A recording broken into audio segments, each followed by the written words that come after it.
Hello everyone, welcome to Bittersweet Theory. Today we are going over the 2018 How the Grinch Stole Christmas film to see if my theory of the Who's being cannibals still holds. This video is a continuation of several videos I've done about Whoville. And again, I'm going to warn any viewer that is uncomfortable with the idea of cannibalism. If that upsets you in any way, this is not the video for you. There will be no graphic images, but the subject is still discussed. Seeing the first opening scenes of this movie, my first thought was that this movie was a sequel to Horton Hears a Who, based on the shape of Whoville and how similar the Who's are in both movies. I believe this because the Who's in this movie are covered in fur just like the ones in Horton Hears a Who. Also, the shapes of the buildings are very similar. One thing that is consistent in both films is that there's still no cemeteries in either Whoville. In an attempt to be non-biased, I'm trying not to rely on the fact that there's just no cemeteries. The reason why is because there's also no evidence that the Who's actually die.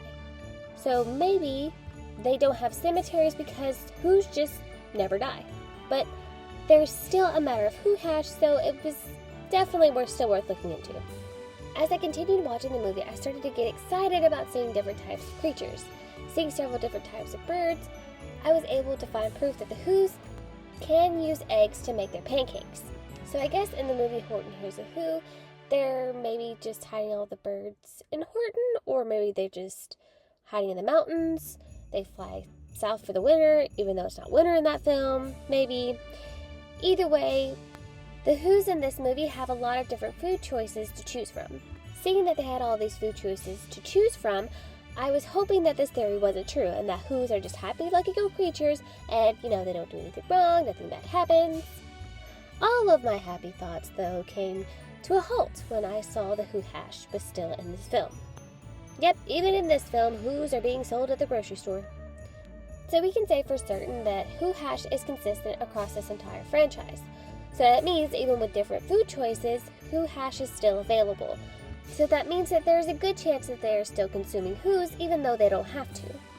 All they have to do is make a cemetery and bury their Who's. It's that simple. As I continue watching the movie, Cindy Lou Who's side of the story adds a new factor to this theory. Throughout the movie, we see Cindy's mom is a single mother with 3 kids. The obvious question is, where's her father? Well, here's the strange thing. There are no pictures of him around, like he never existed. If he was still alive, Cindy could just go and see him at some point in the film. If he had a job that kept him away from his family, Cindy Lou Who's mom wouldn't have to struggle as much as she does working overtime at her job. This means there's a good likelihood that he has passed away. Unfortunately, the theory still stands with no cemetery. That means that when Who's die, they are grounded up and put into Who hash. If you want a deeper explanation of the Who hash theory, definitely check out my other videos on the subject where it goes into a lot more detail. Please let me know what you think down in the comments. If you haven't subscribed, please do. And until next time, it has been bittersweet.